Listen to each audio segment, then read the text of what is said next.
మిత్రులారా, ఈరోజు నేను అంబేద్కర్ని ఒక్క మాల కులానికి లీడర్ను చేస్తున్నారు. ఒక్క మాలలకే లీడర్గా ప్రవర్తిస్తున్నారు. ఇది ఎంతవరకు కరెక్ట్? అంబేద్కర్ గారు విశ్వనరుడు, ప్రపంచానికే ఆయన ఒక విజ్ఞాన గని. కానీ వారిని ఏం చేస్తున్నారంటే 58 కులాలలో 59 కులాలలో ఒక్క కులానికి మాత్రమే పరిమితి చేస్తూ మాట్లాడుతున్నారు. ఈ మాలలు గ్రద్ద సిద్ధాంతాన్ని పాటిస్తున్నారు. గ్రద్ద ఏం చేస్తుందంటే పిల్లల్ని పెడుతుంది. పిల్లల్ని పెట్టిన తర్వాత ఆ పిల్లల్లో ఏదైతే బలంగా ఉందో ఆ పక్కనున్న పిల్లల్ని చంపేస్తుంది. అది తల్లి గ్రద్ద కానీ తండ్రి గ్రద్ద కానీ చూసినా కానీ అవి పట్టించుకోవు. అర్థమైందా? అది చనిపోయిన తర్వాత ఆ తల్లి గ్రద్ద వచ్చి ఆ చనిపోయిన దాన్ని మాంసాన్ని బతుకున్న పిల్ల గ్రద్దకు పెడుతుంటా ఉంటుంది. అంటే నేను చెప్పదలుచుకున్నది ఏంటంటే 59 కులాలు, అంటే ఈ 59 కులాలలో ఈ రిజర్వేషన్స్ను ఒక్క మాల మాదిగలే వాడుతున్నారు. దిగంబర్ కాంబ్లీ చెప్పేది ఏంటి? గ్రూప్ రిజర్వేషన్ అంటే ఆయన ఒక కొత్త సిద్ధాంతాన్ని పట్టుకొచ్చిండు. ఆయన అందులో ఆ అందరు కులాలు పోటీ పడాలి అందులో అని అంటాడు.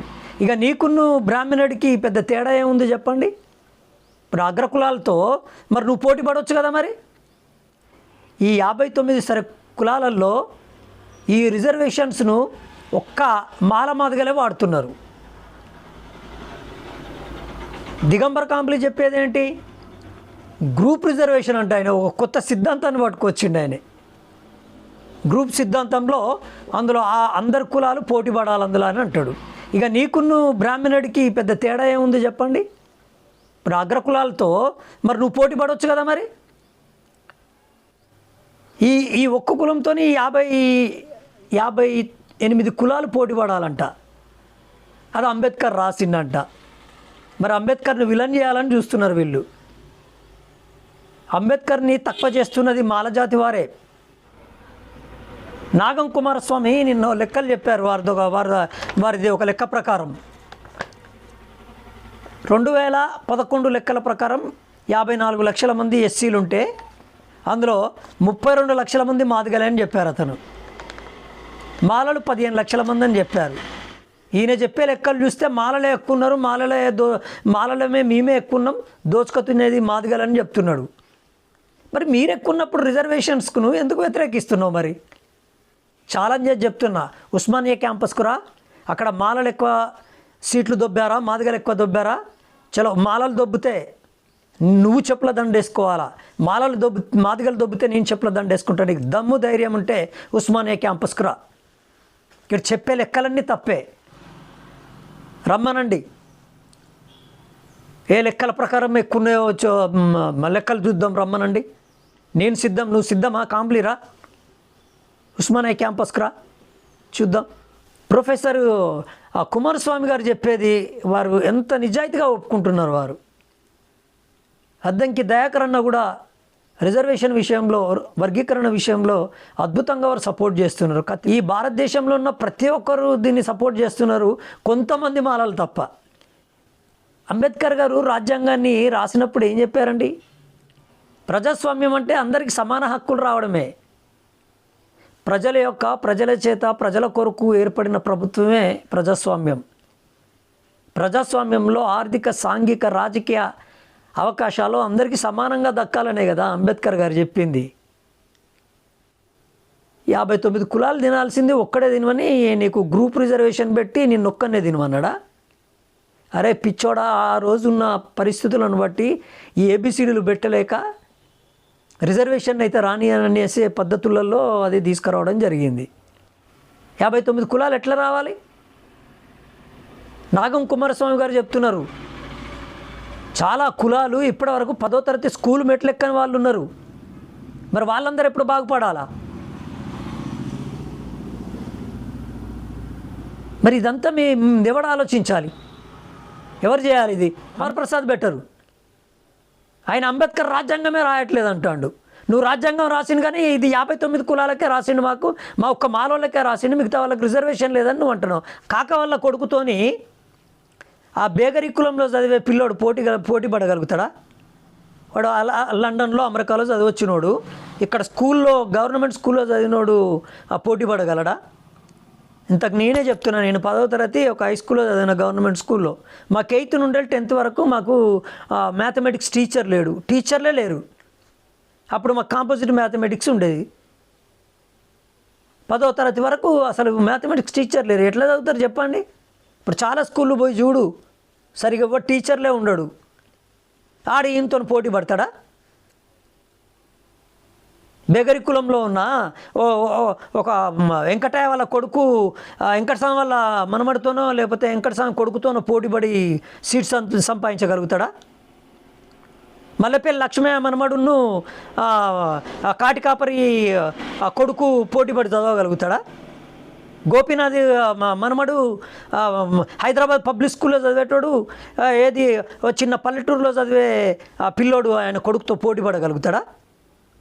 ఏం మాట్లాడుతాను అసలు నువ్వు? 59 కులాలను రిజర్వేషన్స్ పంచుకోవాల్సింది అది మా హక్కు అన్నట్టుగా మాట్లాడుతావు. నీకేమన్నా ధమాకు ఉన్నదా అసలు?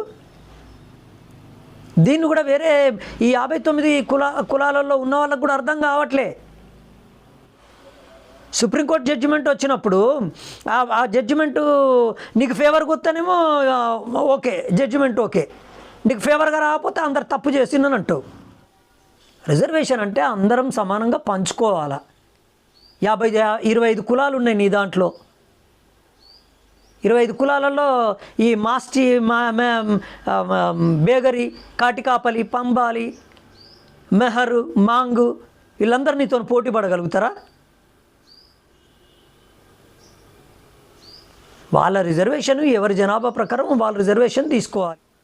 అమర్ ప్రసాద్ అయితే రాజ్యాంగం రాలేదని అంటాడు. మరి ఆయన గురించి మాట్లాడవు. మరి మీ మాలోళ్ళే అంబేద్కర్ని చిన్న చూపు చూస్తున్నారు. మీ మాల కులానికే పరిమితం చేస్తున్నారు. ఆయనే విశ్వవిఖ్యాత విజ్ఞాన గనిని తీసుకొచ్చి ఒక మాలోళ్ళకే రిజర్వేషన్ రాసిండు. అది గ్రూప్ రిజర్వేషన్. అది ఏం మాట్లాడతావో నువ్వైతే? నిజంగా నీ అబద్ధాలకైతే అదుపు లేదు నిజంగా. ఆయన 30 సంవత్సరాలు పోరాటం చేసిందని మీరు ఆపుకున్నప్పుడు కోపం వస్తుంది ఖచ్చితంగా. నువ్వు 3 రోజులు కాలే, నీకే ఎన్ని బూతులు మాట్లాడుతున్నావు, ఎట్లా మాట్లాడుతున్నావు? మిగతా 59 కులాలలో అమాయకులు ఉన్నారు, అర్థం కావట్లేదు వాళ్ళకు. నీ 25 కులాలలో నీతో పోటీ పడలేరు వాళ్ళు. పాపం మందకృష్ణ మాదిగానని ఇంత దారుణంగా మీరు అనడం, 30 సంవత్సరాలు నిర్విరామంగా పోరాటం చేసిన వ్యక్తికి ఏదైనా కోపం వచ్చి ఏదైనా మాట, మనవాదులు అన్నదాన్నే పెద్ద ఇజ్జత్ అన్నా కాదా? మీరు మనవాదులు కాదా? 59 కులాలు తినాల్సింది నువ్వు ఒక్కనివే తింటే, నేనొక్కనే తింటే, మాదిగలే తింటే, మాలలే తింటే మనవాదులే అవుతారు. గాలి వినోద్ కుమార్ ఆడంటాడు ఏం రిజర్వేషన్లు ఉన్నాయి? అరే పిచ్చినా కొడుక, లక్ష ఉద్యోగాలు వస్తే అందులో 15,000 ఉద్యోగాలు వస్తాయిరా అందరికీ. నీకులాగా అందరు సంపాదించుకొని లేరు. సారీ, వచ్చేస్తుంది నాకు ఈ కోపంలో. గాలి వినోద్ కుమార్ గారు మీరు అట్లా మాట్లాడొద్దు. ఒక్క ఉద్యోగం వస్తే ఒక కుటుంబం బాగుపడదా? 15,000 కుటుంబాలనంటే 15,000 కుటుంబాలంటే 15 నాలుగు 60. 60,000 మంది 4 పూటలు 5,000 నోట్లోకి వెళ్తాయి. ఇది వచ్చిన తర్వాత ఇంకో దానికి పోరాటానికి పోదాం. నీకు చేతనైతే నువ్వు చేయి ఇండివిజువల్గా పోరాటం. నీకు చేత కాదు కానీ నీ వెనక 2 రారు నువ్వు వస్తే. తప్పు వినోద్ కుమార్ గారు. మీలాంటి మేధావులు ఇట్లా గింతంతనే ఉన్నది ఆ వచ్చేదాని గురించి అంటే ఇంతంతనా? అది ఒక్కొక్క సంవత్సరానికి ఎంతమంది దిగిపోతుంటా అంటారు, ఎంతమంది ఎక్కుతుంటా అంటారు. 15% రిజర్వేషన్స్ అంటే ఏమనుకుంటున్నావు? 27% బీసీలకు వస్తాయి, 15% ఎస్సీలకు వస్తాయి, 7% ఎస్టీలకు వస్తాయి. బుద్ధి జ్ఞానం లేదా? ఆలోచించావా? గింతంత అంటావు. ఒక ఉద్యోగం వస్తే నీ కుటుంబం అంతా బాగుపడ్డది. ఏదో దేశానికి సేవ చేయాలన్నట్టుగా చెప్తాను. నువ్వంతా సేవ చేస్తే చెయ్యి, మరి బయటకు వచ్చి ఆయనని తిట్టుడు ఎందుకు? నీకు చేతనైంది నువ్వు పోరాటం చేయి. సరే, ఎవరికి వాళ్ళు ఎట్లా మాట్లాడుతున్నారనంటే ఎవ్వడు అనేటోడు లేడు, మిమ్మల్ని ఎవరిని అడిగేటోడు లేడు. నువ్వు తెలివిగల నువ్వు అయితే ఒకరిని విమర్శించడం కదా నీకు చేతనైన చేయి. మంచితనం చేస్తే మీ వెనక మేము వస్తాం కదా. ఒక మందకృష్ణనే టార్గెట్ ఎందుకు చేస్తున్నారు మీరంతా? ఆయన అమ్ముడు పోతే ఎప్పుడో మినిస్టర్ అయిపోయేటోడు. పిల్లలు డాక్టర్లు చేస్తాండ్రు, ఆస్తులు సంపాదించిండ్రు. మీరు సంపాదించలేదా? కాక వాళ్ళు 1,00,000 కోట్లు సంపాదించిండు. కాక ఒక్కడే కదా ఉన్నది. తర్వాత ఇప్పుడు 3 వచ్చిండ్రు. మరి వాళ్ళని రిజైన్ చేయమని మరి జనరల్ సీట్లో ఎందుకు రావట్లే?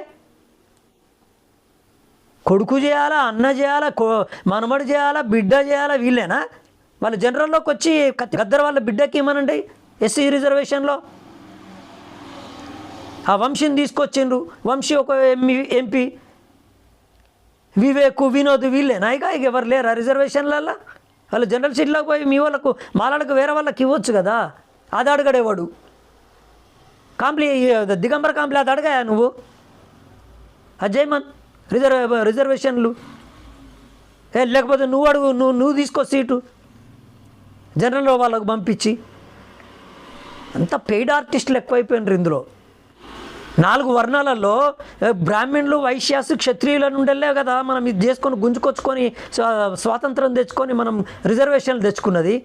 ఇప్పుడు ఈ 69 కులాల కోసం కూడా ఇక మేము మళ్ళీ ఒక స్వాతంత్ర పోరాటం చేయాలా మాలల మీద? ఇప్పుడు ఉన్న 25 కులాలలోనే ఇప్పుడు ఏబిసిడీలు గ్రూప్ చేస్తే మనకు సి గ్రూప్లో మాలలు 25 కులాలు వస్తాయి. 25 కులాలలో కాటికాపరి కులం కొడుకు ఇప్పటివరకు స్కూల్కే పోలే. బుడగ జంగమోళ్ళు ఉన్నారు, జంగమోళ్ళు ఉన్నారు, బ్యాగరి ఉన్నారు, మహర్లు ఉన్నారు, మన్నెపోళ్ళు ఉన్నారు. వీళ్ళు వాళ్ళతో పోటీ పడి చదవగలుగుతారా? మల్లెపల్లి లక్ష్మయ్య కొడుకుతోని మనమడితోని, లేకపోతే వివేక్ వాళ్ళ మనమడితోని, గోపీనాథ్ వాళ్ళ మనమడితోని వీళ్ళ పిల్లలు పోటీ పడగలుగుతారా? ఎవరికి సీట్లు వస్తాయండి 25 గ్రూప్లో? చెప్పు, నువ్వు రీజనబుల్గా చెప్పుకో, తప్పేం లేదు. కానీ ఇష్టం వచ్చినట్టు 30 సంవత్సరాలు చేస్తున్న దానికి 3 నెలల నుండి చేసినోడికి ఒకటే ఉంటుంది 60. ఇంతవరకు స్కూలు మెట్లెక్కని కులాలను ద్రోహం చేస్తున్నావు నువ్వైతే. అంబేద్కర్ జీవిత చరిత్ర దీని గురించి బొజ్జ తారకం వాళ్ళ మిస్సెస్ రాశారు ఒక బుక్కు. ఆ బుక్లో ఏమంటున్నారో మీరు ఇదంతా చదివితే మీకు అర్థమవుతుంది. 1/1/1938లో దిగంబర్ కాంబ్లే నీ గురించే చెప్తున్నా. 1/1/1938లో 2500 మందితో ఒక సమావేశం ఏర్పాటు చేశారు. అంబేద్కర్ని అడిగారు వీళ్ళంతా. అడిగితే అంబేద్కర్ గారు ఏమన్నారో ఇక్కడ చూడండి. తన కృషి మహర్లకే పరిమితం కాదని, మాంగులు, చమర్లు అందరి కోసం తాను పోరాడుతున్నానని అంబేద్కర్ వారికి చెప్పడం జరిగింది. ఇది అంబేద్కర్ జీవిత చరిత్ర బొజ్జ తారకం వల్ల మిస్సెస్ విజయభారతి గారు రాసిండ్రు 156 పేజీలో. మిస్టర్ దిగంబర్ కాంబ్లీ నీ గురించే ఇది చెప్పేది. అంబేద్కర్ గారు ఇంకేమంటారు తెలుసా? నిమ్న జాతి ఉన్నతికి నిజంగా చేయుతనిచ్చి తాను అడిగినవి ఒప్పుకుంటే తాను హిందూ మహాసభలో కానీ కాంగ్రెస్లో కానీ చేరడానికి సిద్ధమేనని అంబేద్కర్ గారు ఎప్పుడు చెప్తూ ఉండేవారు. విజయభారతి గారు రాసిన అంబేద్కర్ జీవిత చరిత్ర పేజీ నెంబర్ 187. ఇట్లా నేను కుప్పలు చూపెడతాయి ఈ బుక్లో. ఒక తల్లికి పుట్టిన పిల్లలందరికీ ఒకడు కుంటోడు ఉంటాడు, ఒకడు గుడ్డోడు ఉంటాడు, చాతనైనోడు ఉంటాడు, ఒకడు తెలివిగల్లోడు ఉంటాడు. ఒకట్లా మరి అందరికి సమానంగా పంచాలి కదా. ఇది ఎంతవరకు న్యాయం? నీ పిల్లలకి ఎట్లా పంచుతావు? గద్ద సిద్ధాంతం నేర్పు నీ కొడుకులకు, నీ బిడ్డలకు. మిత్రులారా, మాల మిత్రులారా, ఒకసారి మీరు కూడా ఆలోచించండి. మీకు పుట్టిన పిల్లలకు మీరు ఏ విధంగా న్యాయం చేస్తారు? మీరు గద్ద సిద్ధాంతాన్ని అవలంబిస్తారా, అంబేద్కర్ సిద్ధాంతాన్ని అవలంబిస్తారా? పాపం తన 4 పిల్లల్ని చంపుకొని, తన భార్యను చంపుకొని, సర్వం కోల్పోయి అంబేద్కర్ గారు ఏమనుకుంటున్నావు? The character of Ambedkar, spotless and stainless character person doctor BR Ambedkar. ప్రపంచానికి దిక్సూచి ఆయన. మాలల్ని రెచ్చగొట్టు. రిజర్వేషన్స్ అనేటివి అందరూ అనుభవించాల్సిన ఫలాలండి. అవి నీ ఒక్కడి కోసమే రాయలే. అందరికీ జై భీమ్.